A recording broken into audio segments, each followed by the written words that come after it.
All right, thank you folks for coming out. I am kind of surprised that there are so many people out at 10:30 in the morning to come for a talk about a mythical, killer, non-existent video game. But thank you. But anyways, my name is, first off, you're probably wondering who I am. My name is Joe Streckert. I wear several different hats. I have a day job. I yell at tourists. I work for a company called Portland Walking Tours. I tell them things like, hello, welcome to Portland. It was incorporated in 1851. Yeah. And then tell them where Voodoo Donuts is. And I'm also a researcher for them. So I get to be a professional history nerd. The other thing I do is I also write for the Portland Mercury, which is one of the top 2 alternative weeklies in Portland or Oregon. And I'm a regular contributor to Stumptown Stories. Stumptown Stories is a lecture series that happens at the Jack London Bar. It's on Tuesday nights. Usually there's me or someone else or some other history nerd there yabbering on about some aspect of Portland history or mythology or folklore or what have you. And this is actually a talk that I gave at the Jack London earlier this year about Polybius. Art Santana from Ground Control happened to be in the audience, and he said, do you want to do that at the Portland Retro Gaming Expo? And I said, sure. He's like, okay, cool, here you go. By the way, one note, I have my notes on my phone, so if you see me looking at this thing, I'm not staring at Facebook while during the talk. I'm not tweeting. I'm looking at a Google Doc, because paper is stupid and Google Docs are better. I'm also, can you hear me? Hello? There we go. I'm also really annoyed that the Oregon Convention Center does not have free Wi-Fi. Have you guys noticed that? Isn't that awful? You know, that's like a public utility. I'm using 3G for this thing. Terrible. Anyways, I love horror movies. If I had to watch some kind of mediocre or bad movie, I'd probably want to watch a mediocre or bad horror movie, because horror movies are kind of like pizza. Even when they're bad, they're still kind of good. And one of my favorite recent horror movies is The Ring. And yes, I am going to cop to the fact that I like the American version better than the Japanese version. And I know, sorry. And one of my favorite things about The Ring was that I saw it in the theaters in 2002, and it scared me for days. And it scared me for days because it took a piece of then modern technology, a videotape, and a CRT monitor, and made it extremely frightening. After I saw The Ring for the first time in the theater, I was looking at every piece of videotape, every TV, every entertainment device in the dark, and worried that Samara, or Sadako, if you want to go by the Japanese version, was going to jump right out of it. It wasn't an ancient tome, it wasn't old candles, it wasn't a scroll, it was not something dusty and ancient. It said that killer, horrifying, unknowable things were right there, inside your technology, and they could turn you into a watery corpse. And that was effective, extremely effective. And Polybius, the legend of Polybius, I think taps into that same kind of thing. Polybius, the story is of a video game that does all kinds of bad, nasty things to you. And it's remained kind of effective and ongoing for a while because it makes something that we all know and love, video games, mysterious and frightening and unknowable, kind of like it's a digital Necronomicon, which I think is extraordinarily cool. But I want to get into the basics of this Polybius myth. First off, every single article that you read about Polybius online, and there are a lot of them, they will always mention this guy. That gentleman, he is named Polybius. He was a Roman historian. He wrote a bunch of history books. You know what he called them? The Histories, because he was creative. And he also developed something called a Polybius square, which was a cipher that the ancient Romans used. This has nothing to do with anything else that's going to come up in the talk. But anyone who writes or talks or thinks too hard about Polybius is required by law to mention that guy. Because trust me, you Google this thing and everybody will be like, named after a Roman historian. So there, we got that out of the way. But anyways, the basic outline of the story is that in 1991, a game appeared in Portland arcades. And there were long lines for it. It was highly addicting. Everyone wanted to play it. Sometimes kids would play it for hours. Sometimes fights would break out about who got to play it next. And it did things to you. Weird things, unpleasant things. Sometimes, the stories go, kids would play it and they would just become glassy-eyed and unfeeling. Sometimes you walk away and you had thoughts of paranoia or suicidal thoughts.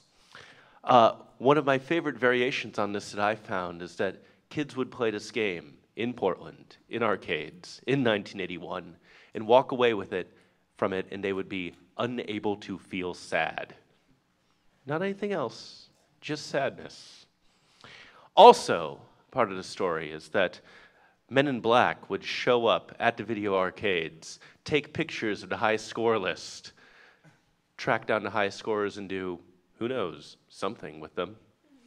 Sometimes they would record the information of the game, put it on a truck, cart it away, and then Polybius, this addictive, mysterious video game, was never to be seen again.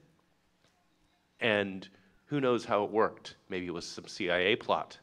Maybe it was something that was meant to hypnotize the youth of America. Maybe it was something that the US government developed to actually turn us against video games. You know, kind of warp their minds and make sure that they'd never played this new drug-like scourge again. One of my favorite variations on the story is that kids would play the game, they would become hypnotized by it, walk away, and then become anti-video gaming activists. Anyway, it messed with your mind, Men in Black were behind it, and supposedly it looked a little bit like this. Supposedly it looked like Tempest. You guys have played Tempest, right? Yeah. I'm really bad at Tempest, by the way. It's aggravating. Supposedly it was a shooter a la Tempest, and also some variations on this urban myth claimed that it was a Tempest prototype, which I actually find sort of an interesting way to sort of put some veracity behind it, that, you know, oh, what people thought was Polybius was in fact just a rough draft of another different game that would become popular fairly later. And most of the time, when people are writing or perpetuating the Polybius urban myth, they credit it to Ed Rothberg, who is one of the founders of Atari. And Ed Rothberg is apparently very tired of getting asked about Polybius, and he has said again and again and again, in no uncertain terms, that he never ever made such a game. One of the interesting issues through this, though, is Polybius an urban myth, or is it a hoax? And there's a difference. An urban myth is something that occurs organically. And an urban myth is something that happens from people talking to other people, telling stories and retelling stories, and kind of bubbles up out of, you know, a shared cultural experience. That's an urban myth. A hoax is something that one person makes specifically to fool people. And right now, it's really uncertain whether Polybius is an urban myth or whether it's a hoax. However, the first ever real instance we have of it, real reference we have of it, is from 1994 on Usenet, and there was a Usenet user. His name was Christian Oliver Windler, and he was better known by his Usenet name of Cyberyogi. And this guy was a well-known prankster, hoaxer, and whatnot. And a lot of people who think it's a hoax think that it was the creation of this particular guy. He was also known for his April Fool's pranks. And Polybius might have just stayed that. It might have just stayed a weird story from Usenet from 1994, except that in 2006 there was a guy called Stephen Roach who decided to make some really, really big embroideries on the myth, and in fact, claim credit for the game. So in 2006, this guy called Stephen Roach, he gives an email interview to this site called BitParade. And it's a slog to read. He says that he's going to put the whole Polybius myth to rest. He's going to finally be out there and tell everyone the truth. And if you look up this thing and read it, it is very, very obviously a hoax. It's riddled with spelling errors. In fact, Stephen Roach, he misspells the name of his own company twice. It's badly written. I had to stop and start it several times over and over again to get through it. But, oh, and Roach also spells his own name wrong. So that's the quality of writing that we're dealing with here. But this guy, Stephen Roach, 2006, claiming to be part of the team that invented Polybius. And here's an excerpt. After the release, we received terrible news. A 13-year-old boy from the Lloyd district of Portland, Oregon, had suffered an epileptic fit while playing the game. By the way, he capitalized epileptic fit for some reason. Only 6 days after the machines had literally been installed. One of the senior employees that I knew very well contacted me to tell that it caused immense ripples of panic throughout the company, who were of the opinion that they had, quote, created a monster as such. It may sound laughable now, but please bear in mind that this was 25 years ago, when the video game industry was in its infancy. Every effort was made to withdraw the game from the public domain quickly as possible, but the scaremongering was already out in force and a lot of children were queuing up or daring their friends to play the supposedly nightmarish game. That was a long sentence. Company directors descended onto town to assess the situation, which may account for these reports of strange men in black suits hanging around. Oh, that was capitalized also. And the machines were often taken in daylight, causing minor but notable incidents. As far as I was made aware, only 7 machines were distributed around the area and no other health-related incidents were reported. I heard off the record that the company made a one-off settlement to the boy's family and no more was heard apart from the internet-based speculation and resulting paranoia.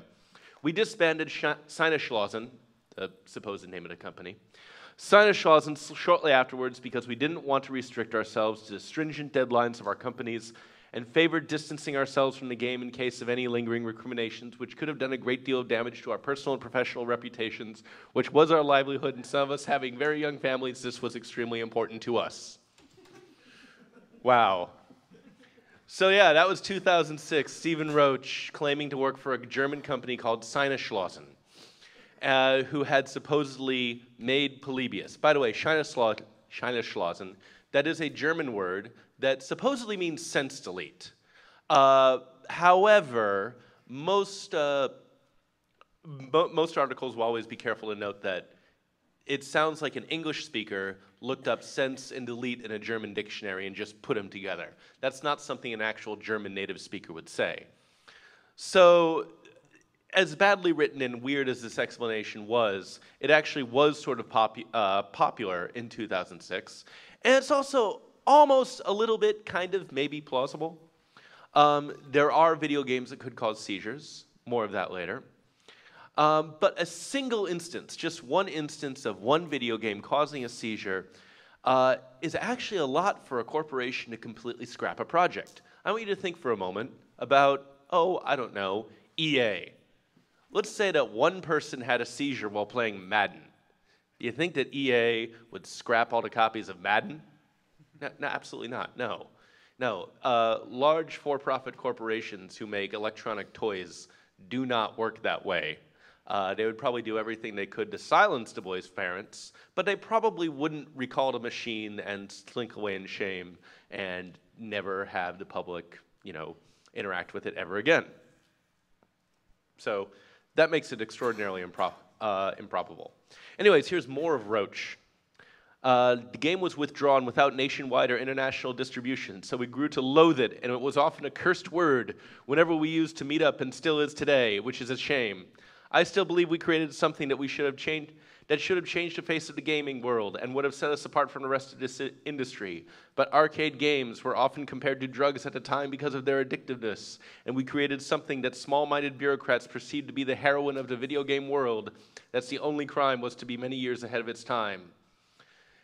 So I love this. I love it that he says, only 7 machines, cause one person to have a seizure. It is highly addictive. It's also a cursed word, and it was ahead of its time, and that was its only crime. Yeah. Anyways, Uh, it is an obvious hoax.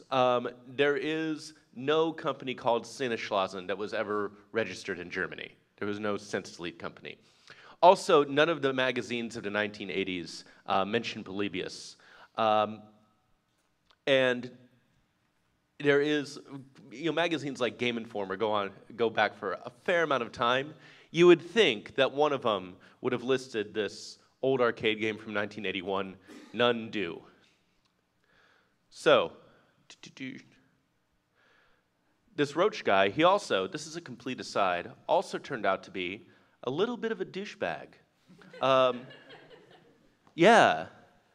And this is unrelated to normal Polybius story, but he was a former police officer, and he and his wife ran a Utah company called Morova Academy, for which he'd attempt to quote-unquote reform wayward children. And he was basically the child catcher from Chitty Chitty Bang Bang. Roach and his wife Glenda, what they do, they would get hired by parents whose kids would run away, then they'd go out and catch the kids and hold them in a reform academy. So Roach and his wife, they were arrested for holding children in an abusive and unsanitary facility, and conditions included keeping allegedly troubled children in isolation, threatening kids with dogs, restricting their bathroom use, and Roach and his wife, they were convicted of child trafficking, fraud, and unlawful confinement in 2011. Yeah. Isn't that weird and unrelated to what we're actually talking about today? Yeah, but it turns out that the guy who decides to pass himself off as a fake video game maker, responsible for this thing that creates, seizures in kids, turns out he's actually a little bit of a douche nozzle. Anyways, after that 2006 post, even though it was very transparently fake and contradictory and really a slog to read, the legend of Polybius really, really blew up. And it's at that point that you start seeing images like this with the fake cabinets and also fake images and videos of people purporting to play Polybius, this mysterious, forbidden, highly dangerous video game from 1981. In fact, numerous ROMs have shown up of Polybius. And a Sinneschlasen, a fake Sinneschlasen site popped up, and it was a site purporting to be all about this company that made this deadly game. Here's a bit of copy from the Sinneschlasen site. By the way, my apologies to any German speakers in the audience whom I'm offending with my butchery of your beautiful native tongue. Sinneschlasen has a tradition of developing the visual and auditory cognitive interface dating back nearly 30 years. We have just completed a 25-year commitment to a military contract, and we are ready to move into the private sector. We believe our new line of educational and entertainment software will revolutionize the current standard. Our technology can heighten the gaming experience by inducing aggression, provoking fear, and embedding character preferences and aversions. Our educational software provides not only the content, but the motivation to learn. We hope parents will appreciate seeing their children stop endlessly playing video games and begin studying for the first time. Your children will want to play our software for half an hour each evening before beginning their homework and chores.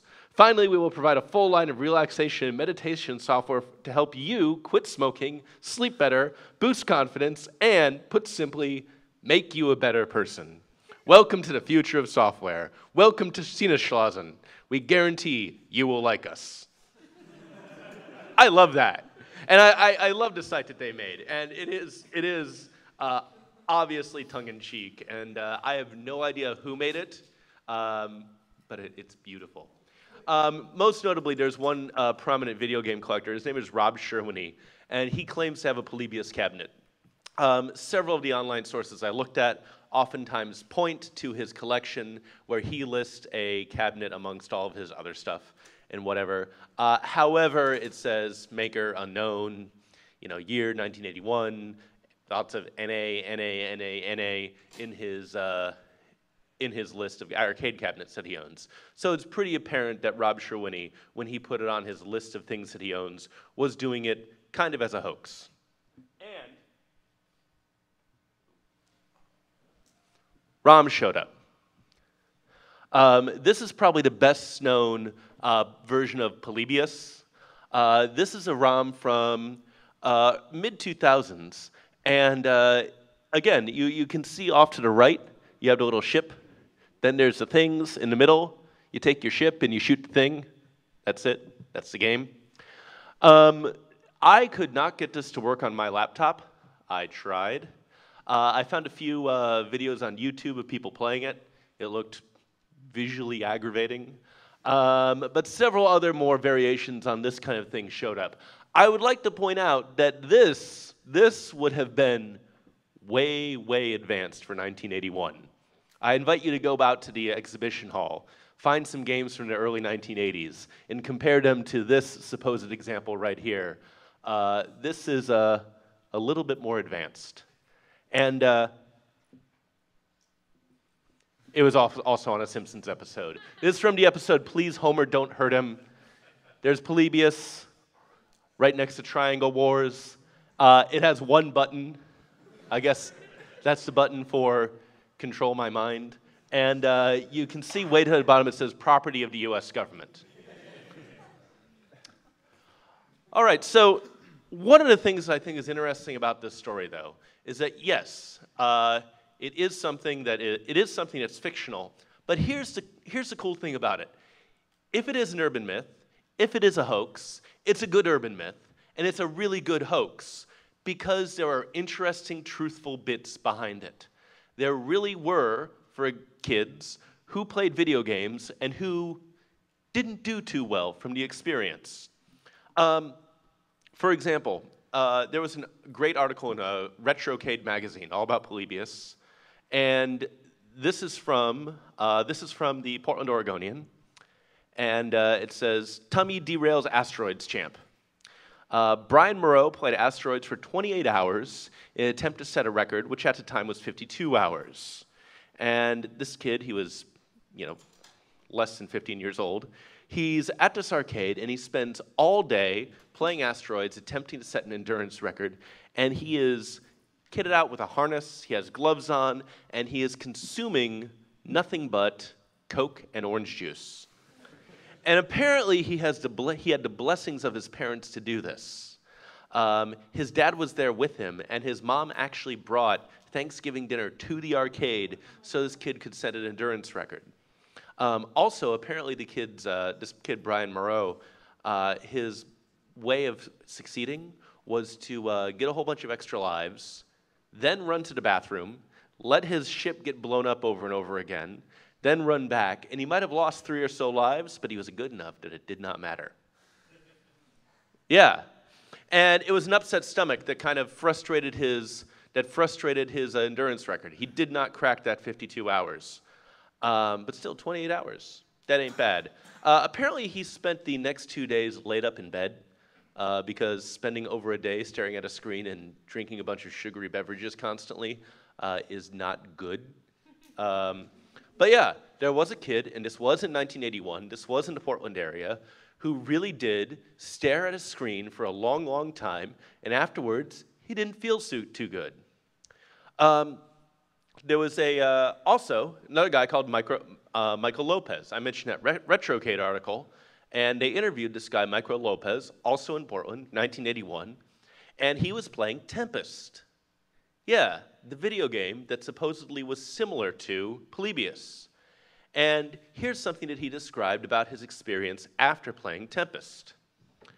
He says, quote, I began to feel a weird sensation in the back of my head. Then my vision started going out, little flashing lights. Suddenly I got sick and stumbled outside where I threw up all over the parking lot. One of my friends walked with me back home, but we didn't make it all the way there. My head hurt so bad.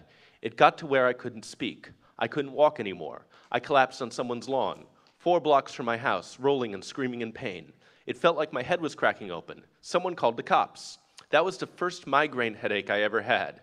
I've had them on and off my whole life since, but it was freaky because I didn't know what was happening at the time.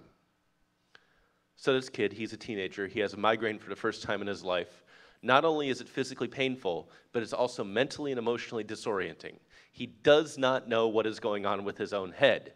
And he is relating it back to all the games Tempest he's just been playing. So this kid is making the classic mistake of having correlation and mistaking that for causation.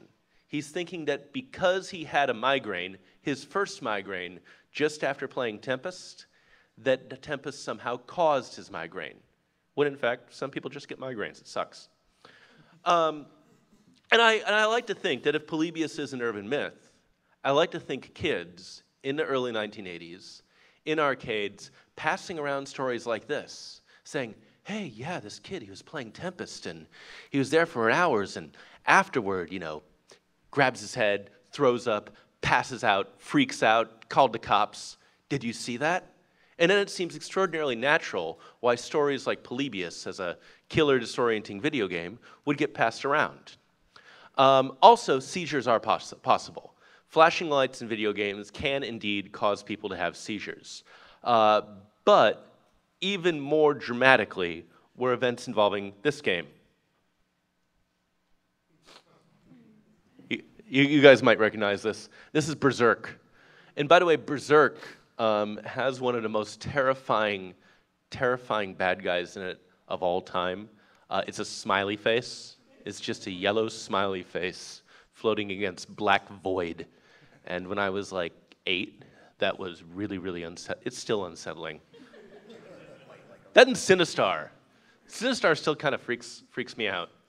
But there are two guys, Peter Burkowski and Jeff Daly, who both died while playing Berserk. Burkowski was 18, Daly was 19. And Daly died in 1981 of a heart attack, and Burkowski died in 1982 also of a heart attack.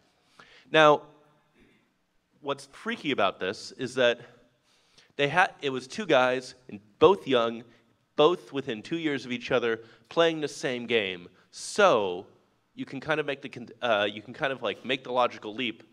Does Berserk give people heart attacks? Do you play that game? Do you see the smiley face and then do you die? Really, that is a conclusion that it would be natural for people to come to. However, it turned out that both of these guys had pre-existing heart conditions.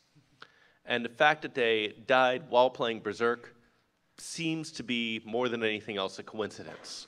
One might be able to make the case that playing video games is sometimes a stressful or an involving sort of thing, and if you have a pre-existing heart condition, maybe you can get your ticker going and then you feel really stressed out. No, there's a smiley face. No, God, you're done. But more than anything else, it was their pre-existing heart conditions, rather than the game itself, that ended up killing them. And if they hadn't been playing Berserk, they would have been doing something else, probably, when that condition finally caught up to them. As for Men in Black, though, this is something that maybe you guys have played. Do you guys recognize this? No. Yeah? It is. It is the U.S. government's training program using Doom. Absolutely. So, I love the idea that Polybius was used for maybe a training program. Maybe, the Men in Black were finding the high scorers and then whisking them away in their cars and bringing them back and say, we need your skills. Kind of like The Last Starfighter. You guys have seen The Last Starfighter, right? Get that kind of situation? Yeah, and that idea seems really, really fanciful and weird and silly and whatnot. But here's the thing. The US government actually has used video games in their training programs. This is Marine Doom. Any of you guys actually played Marine Doom? Have you played it? Yeah? How was it? Yeah, it sucks. Yeah, all the cool stuff from Doom, like chainsaws, they get rid of that, so it's more realistic. But they actually have used it as a simulator to help train troops. I really would have to look up how effective that has been. But they have used another game called Battlezone as a trainer for guys who are in Bradley fighting vehicles. In fact, Battlezone was in part made as a trainer for you getting in one of those vehicles and driving around and killing people and whatnot, and you'd have this handy little simulator. There's also the really, really not good FPS America's Army. Anyone played America's Army? Yeah, well, I mean, what do you guys think of it? I regret playing it. You regret playing it. Yeah, America's Army was basically a propaganda and recruitment tool where you could play as, well, America's Army. And you would do things like storm terrorist camps and that kind of stuff. So, again, Polybius itself, mythological. However, this is a little piece of the myth that actually exists in real life on multiple fronts in terms of Marine Doom, America's Army, Battle Zone, etc. And, by the way, these are not real federal agents. These are characters from the popular science fiction movie The Matrix, but I couldn't find, when you Google Men in Black, this is what comes up that's not Will Smith. Nothing's wrong with Will Smith, but these guys are more ominous. Will Smith is not ominous. He is jiggy. Anyways, there are also tales of guys coming into arcades, looking at the high score list, checking it out, seeing what's going on, and also, here's the other thing I love about the whole Polybius story.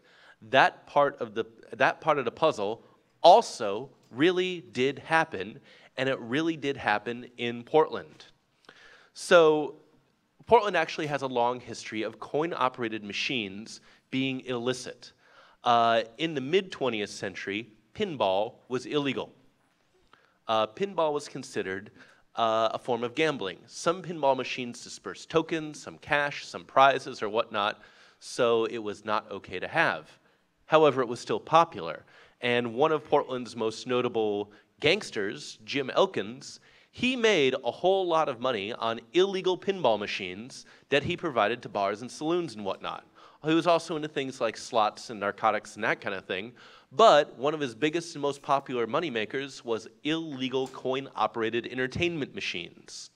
So the idea that law enforcement would be kind of interested in something you stick quarters into in Portland, Oregon in the early 1980s, that wasn't weird. Within living memory, there had been real-life pinball gangsters. If you want to read a great article about pinball gangsters, go to theportlandmercury.com and search for Jackpot. It's a fantastic article written by me. Then in 1982, there was a sting at Games People Play. Do you guys remember Games People Play? Anyone? I'm old. Games People Play, it was this local arcade chain, and the FBI actually arrested 25 people suspected of fencing stolen property at the arcade. And there were also stings in Seattle. There were bugged arcades by the FBI and others because these places in the early 1980s were considered hotbeds of truancy, delinquency, hoodlumism, and lots and lots of marijuana. And in 1981, police made 52 arrests at video arcades for things like people selling stolen property, also drug deals. Do you ever wonder why there were those winners don't use drugs in video arcades? It's because probably people were using drugs right there in video arcades, and the FBI wanted to tell you that that is something winners don't do. Yeah, so it would not be strange at all for cops or for the feds to be at an arcade and asking the ownership who has been here, what has been going on, or doing things like, oh, I forgot the best one. This is the best one. Also in 1981, they did confiscate a whole bunch of machines in Portland that had been rigged for gambling. So illegal gambling machines that law enforcement would be very, very interested in did exist and really did get carted away by scary men with guns. And I love it that all of the pieces of this urban legend individually do actually lead somewhere, which means that Polybius, even if it's a myth, even if it's an organic urban legend, either way, it is a really, really good one, because everything that you can find out about it, everything that you can imagine about it exists somewhere. There's nothing that totally and completely strains the lines of incredulity. And also, one more thing.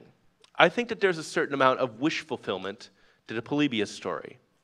Polybius tells us, essentially, that video games are not just amusements. The story of Polybius is the story of video games having real power. The power to change your emotions or mind. The power to manipulate your thoughts. And maybe, if you can master them, you'll get more than just hand-eye coordination. Maybe somebody really will recognize your talents. Maybe Men in Black will see you playing and tell you that your country needs you and sprint you away to fight an alien menace, like in The Last Starfighter. Or maybe video games really do have the power to change us in some way, man. I love this little Far Side cartoon here because it says "Help Wanted," and it's all looking for, you know, Nintendo masters, like "Can you save the princess?" etc. And these parents thinking, you know, maybe this kid is getting something really, really genuine and meaningful out of this. And Polybius, it constructs a story where video games, either for good or for ill, are very, very genuinely meaningful. Imagine for a moment if Men in Black rolled up in a scary limo to a video arcade, put you in it because of your score. Wouldn't that be cool? I think that'd be really cool. You know what that would be like? That'd be like hearing, "You're a wizard, Harry." Yeah. But sometimes when you look into a myth or legend, you come up empty. UFO beams just turn out to be car lights. Or the Loch Ness Monster, the most famous photograph of it, it was faked. Or Bigfoot, maybe Bigfoot is just a trick of the light. And that's always a little bit disappointing, to find that there was nothing actually there. Other times, though, you look into an urban legend, you look into a supposed bit of weird phenomena, and you find something better. You find a truth, you find a history, and you find a real stories behind the myth.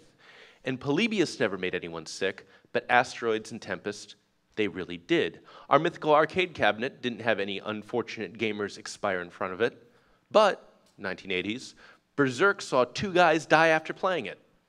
And the military never monitored scores to recruit, train, or brainwash anyone, but Battlezone, Marine Doom, and America's Army were all used to very, very similar ends.